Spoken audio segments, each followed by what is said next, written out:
ได้ใจมึงวินให้รู้ว่าบ่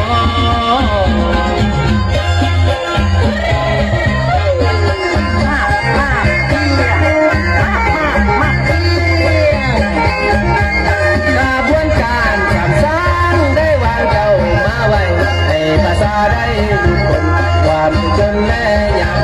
เขาหวมใจกันสร้างสรร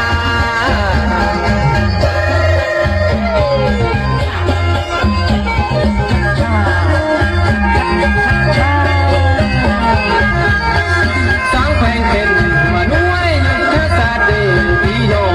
จากเมืองให้เข้มแข็งที่จะให้งอกันสร้างให้บ้านพักอาณา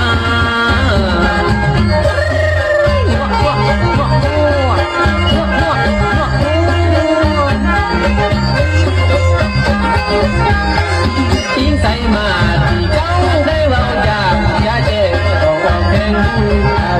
ให้จำเน็บที่ประกาศคงพันยาลืมเดิม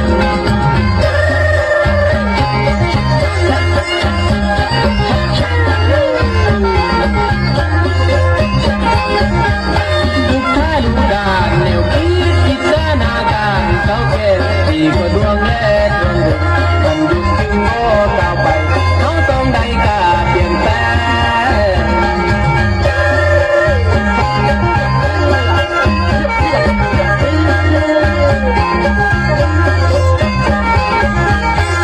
พร้อมกันผัดขาดาสัพพยากรมนุษย์คนมีสาการไม่มันทันยุบสมัยสีวิไลโบหยุดยั้ง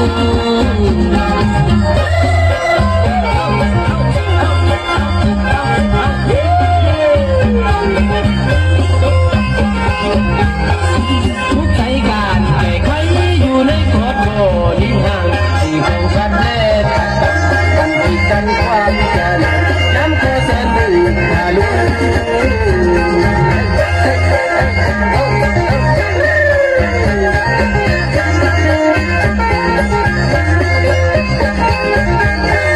ปลดปล่อยความทุกข์ยากความลำบากดังกายใจ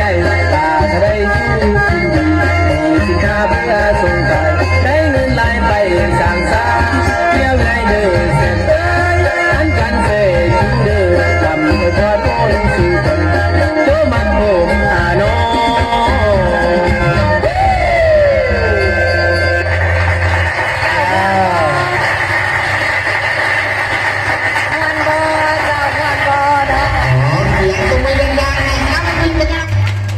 แสดงถึงความรู้มันขยันเพียรในการทำมาหากินหาปลาคอตัวนั้นตายกระแดงแดดอาจารย์เอ้ยคาดลาดอยู่ยาวขาแขนใหญ่แท้แหบปลาคอตัวนั้นก็ได้เขาจะหลายๆที่ว่ามีความรู้มันในการทำมาหากินเนาะเป็นกรล้ำประจำเมืองพาราไซเด้อพี่น้องเด้อสื่อกรล้ำว่าอันการันกรล้ำนี่มันเกิดขึ้นอยู่บ้านสนุนไซเนาะทางแถลงข่าววัฒนธรรมแขวงเพิ่นได้กำหนดว่าเนี่ยนั่นประมาณ10 ปีขึ้นหลังนี่แหละ